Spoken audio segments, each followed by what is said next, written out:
ಇದು ಖಾಲಿ ಡಿಜಿಟಲ್ ವಾಹಿನಿ, ಸತ್ಯ ಮತ್ತು ಸ್ಪಷ್ಟ ಸುದ್ದಿ. ಸಿದ್ದರಾಮಯ್ಯ ವಿರುದ್ಧ ಕ್ರಿಮಿನಲ್ ತನಿಖೆಗೆ ಸಹಮತಿ ನೀಡಿರುವ ರಾಜ್ಯಪಾಲ. ಮೂಡ ಹಗರಣದಲ್ಲಿ ಮುಖ್ಯಮಂತ್ರಿ ಸಿದ್ದರಾಮಯ್ಯ ವಿರುದ್ಧ ಕ್ರಿಮಿನಲ್ ತನಿಖೆಗೆ ಸಹಮತಿ ನೀಡಿರುವ ರಾಜ್ಯಪಾಲ ತಾವರ್ ಚಂದ್ ಗೆಹ್ಲೋಟ್ ಅವರ ನಿರ್ಧಾರ ಅಸಂವಿಧಾನಿಕ ಮತ್ತು ಕಾನೂನು ವಿರೋಧಿಯಾಗಿದೆ ಎಂದು ರಾಜ್ಯ ಆಡಳಿತ ಸುಧಾರಣಾ ಆಯೋಗದ ಅಧ್ಯಕ್ಷ ಮತ್ತು ಶಾಸಕರಾದ ಆರ್.ವಿ. ದೇಶಪಾಂಡೆ ಟೀಕಿಸಿದ್ದಾರೆ. ದಾಂಡೇಲಿಯಲ್ಲಿ ಶನಿವಾರ ನಡೆದ ಸುದ್ದಿಗೋಷ್ಠಿಯಲ್ಲಿ ಮಾತನಾಡಿದ ಅವರು, ಅಬ್ರಹಾಂ ಅನ್ನುವವರು ಸಿದ್ದರಾಮಯ್ಯ ವಿರುದ್ಧ ಕ್ರಿಮಿನಲ್ ತನಿಖೆಗೆ ಆದೇಶ ನೀಡಬೇಕೆಂದು ರಾಜ್ಯಪಾಲರಿಗೆ ಮನವಿ ಸಲ್ಲಿಸಿದರು. ಅವರ ಮನವಿಯಂತೆ ತನಿಖೆಗೆ ಆದೇಶ ನೀಡಿರುವ ರಾಜ್ಯಪಾಲರು ರಾಜ್ಯ ಕಾಂಗ್ರೆಸ್ ಸರ್ಕಾರವನ್ನು ಅಸ್ಥಿರಗೊಳಿಸುವ ನಿರ್ಧಾರ ಕೈಗೊಂಡಿದ್ದಾರೆ. ಇದು ರಾಜ್ಯಪಾಲರ ಸ್ಥಾನಮಾನಕ್ಕೆ, ಗೌರವಕ್ಕೆ ತುಕ್ಕುದಾದದ್ದಲ್ಲ. ಕೇಂದ್ರ ಬಿಜೆಪಿ ಸರ್ಕಾರದ ಪ್ರಭಾವಕ್ಕೆ ಒಳಗಾಗಿ ರಾಜ್ಯಪಾಲರು ಕಾನೂನಿನ ವಿರುದ್ಧ, ಸಂವಿಧಾನದ ವಿರುದ್ಧ ಮತ್ತು ಪ್ರಜಾಪ್ರಭುತ್ವದ ವಿರುದ್ಧ ನಿರ್ಣಯ ಕೈಗೊಂಡಿದ್ದಾರೆ.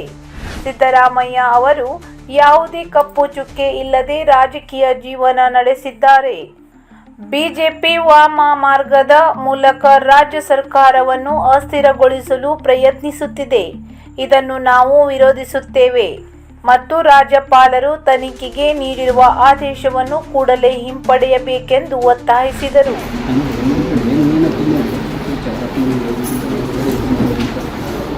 ಗೌರವಾನ್ವಿತ ರಾಜ್ಯಪಾಲರು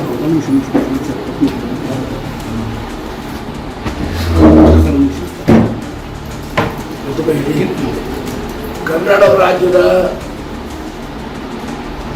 ಗೌರವಾನ್ವಿತ ರಾಜ್ಯಪಾಲರು ಇವತ್ತು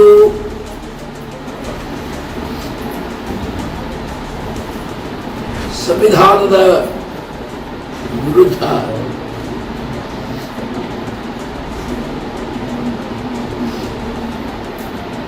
ಕಾನೂನು ವಿರುದ್ಧ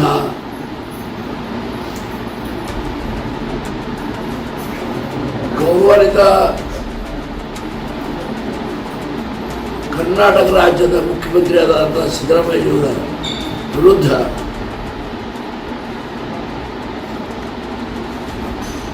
ಶ್ರೀ ಅಬ್ರಾಮ್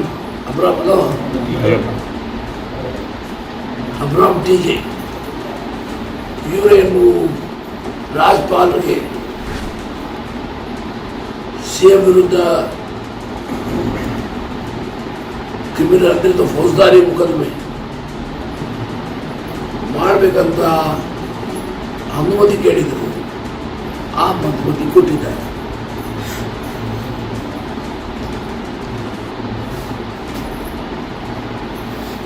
ಇದು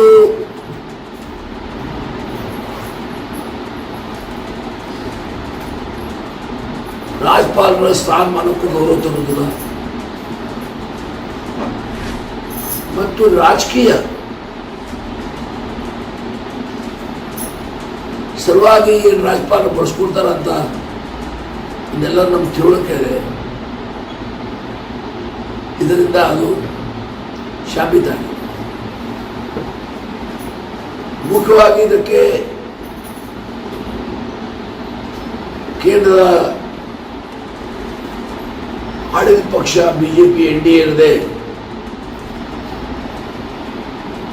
ಅವರ ಪ್ರಭಾವಕ್ಕೆ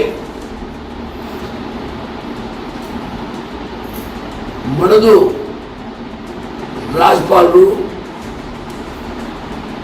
ಈ ಕಾನೂನು ವಿರೋಧಿ, ಸಂವಿಧಾನ ವಿರೋಧಿ ಕ್ರಮ ತಗೊಂಡಿದ್ದಾರೆ. ಇದರಿಂದ ಅವರು ಸಂವಿಧಾನವೂ ಅವಮಾನ ಮಾಡಿದ್ದಾರೆ, ಕರ್ನಾಟಕ ರಾಜ್ಯದ ಜನತೆಗೂ ಅವಮಾನ ಮಾಡಿದ್ದಾರೆ. ಹಾಗಾಗಿ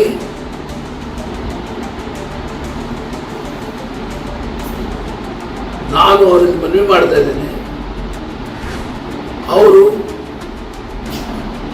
ನಿರ್ಣಯ ಮಾಡಿದ್ದಾರೆ, ಅದ್ರ ಬಗ್ಗೆ ಪುನರ್ ಪರಿಶೀಲನೆ ಮಾಡಬೇಕು, ತಮ್ಮ ಆದೇಶ ಹಿಂಪಡಿಬೇಕು.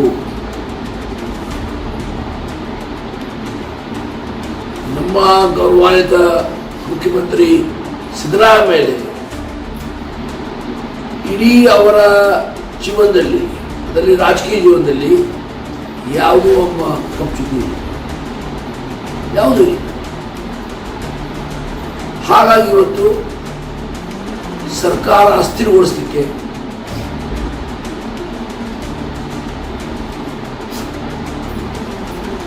ಬುದ್ಧಾಸ್ಪರ್ವಕ